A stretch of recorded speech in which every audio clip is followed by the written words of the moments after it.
بسم الله الرحمن الرحيم. اللهم صل وسلم وبارك على حبيبي وشفيعي رسول الله محمد. هعمل معاكم بقى النهارده تورتايه صغنونه كده جميله عظمه حلوه جدا ببيضه واحده بس، نفس مقادير الكيكه اللي انا بعملها على طول، وعملت منها قبل كده سرو وعملت منها حاجات كتير قوي. جبت معايا كوبايه من اللبن، عليها كوبايه من السكر، 3 معالق كاكاو خام، وضربتهم كويس جدا في الخلاط. وبعدين اقعدي اضربي فيهم كتير، كل ما تضربي كتير كل ما العجينه تبقى هشه معاكي وتطلع قبه وجميله ما شاء الله. صلوا على النبي بقى، ما تنسونيش في لايك وشير وكومنت علشان بجد الفيديو يستاهل، والله بجد يستاهل. هنعين بقى شويه، حوالي نص كوبايه كده من اللي احنا عملناه ده، الخليط اللي احنا عملناه، وبيضه واحده هنحط عليها كيس من الفانيليا. هكتب لكم المقادير معايا في اول تعليق. حطيت معايا البيضه، هحط عليها الفانيليا، نص كوبايه من الزيت، 1 بيكنج باودر، يبقى كوباية سكر، كوباية لبن، 3 معالق كاكاو، وبعدين بيضة واحدة، ظرف فانيليا، ظرف بيكنج باودر، نص كوباية زيت، بس الزيت يكون نوع نضيف، ما يكونش زيت بتاع القلية والحاجات دي، الزيت ما يكونش ليه اي ريحة. تمام. وبعدين هنعمل بقى ونضرب كويس جدا جدا ونحط البيكنج باودر، وبعدين نجيب كوبايتين من الدقيق، مش مليانين قوي، نص كوباية الزيت اهيت زي ما شفتوا بالظبط، نص كوباية او اقل كمان، مش بتحتاج اكتر من كده، وبتبقى اسفنجية وهشة وخطيرة بجد، هتعملي عظمة. هتاكليها بقى مع شاي، هتسقيها بقى بشوية الصوص اللي احنا بقيناهم دول، خطيرة. هتزوقيها زي ما انا هعملها، وهعملها تورتيه جميلة حلوة جدا، وهعملها في القالب الجميل بتاعنا اللي هو شكل الدونتس كده عشان نفرح الولاد. بجد بجد خطيرة، ومش هتندمي لو عملتيها، هتشكريني عليها بجد، هتعجبك جدا. احنا اخوات وصدقيني، اسمعي كلامي وقومي يلا اعمليها، مش هتندمي. ببيضة واحدة بس هنعمل الجمال ده، ببيضة واحدة هنعمل العظمة والحلاوة دي كلها. شايفين ما شاء الله، دي اول واحدة، انا هعمل واحدة كمان. انا خلصت الواحدة الاولانية اللي هي بالكاكاو السادة، هنعملها كيك، دي بقى هنعملها تورته. الكاكاو اللي هو الفرنساوي الغامق، بتبقى خطيرة خطيرة. قولي للعطار انا عايزة كاكاو خام فرنساوي الغامق ده. ولو عوزتي حسب الكمية اللي انت عايزاها اكتر شوكولاتة بتحبيها غامقة قوي، زودي الكاكاو مفيش مشكلة. طلعي منها الهوا كده من القارب ولفيها زي ما انت شايفة كده. المقادير سهلة جدا وبسيطة خالص. المقادير: كوباية لبن، كوباية سكر، كوبايتين من الدقيق، نص كوباية من الزيت، 1 فانيليا، 1 بودر، وبيضة واحدة. حاجة كده اخر عظمة. هنحطها في الفرن على درجة حرارة 180، درجة حرارة 180 من تحت بس، ما تولعيش الفرن من فوق، اوعي تولعي الفرن من فوق، الكيكة من تحت بس. وبعدين عملناها زي ما انتوا، هي كانت لازقة معايا شوية كده بس ما شاء الله طلعت حلوة جدا.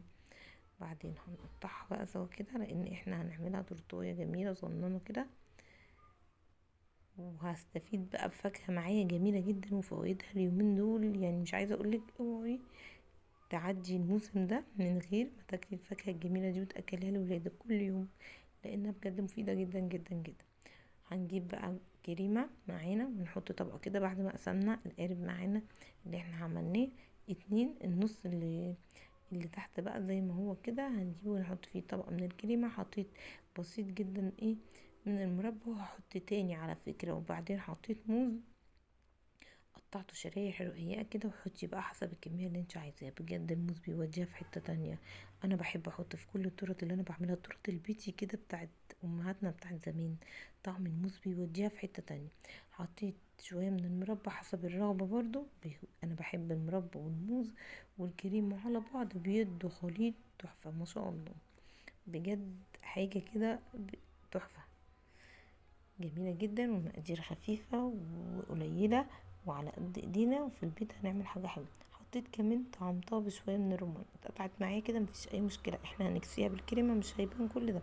الرمان، مزازة الرمان بقى هو ده بقى بطل التورتيه بتاعتنا النهاردة. الرمان بقى المزازة دي مع الكريمة والكيك والله خطيرة، وبتوديها في حتة تانية، سهلة وبسيطة، ولازم تعمليها وتجربيها، مش هتتكلف معاكي 50 جنيه حتى.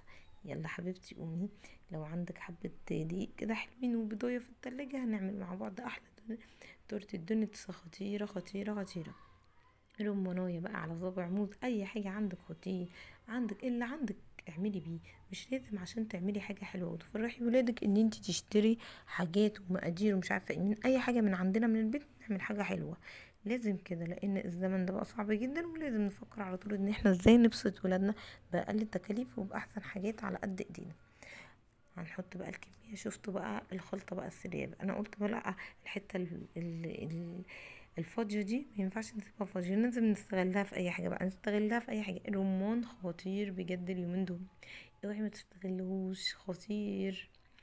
حطيت بقى شوية الرمان كده بشكل عشوائي جدا، بعد الكريمة هحط كمان طبقة من الكريمة وهمليها كريمة معايا على قد اللي عندي.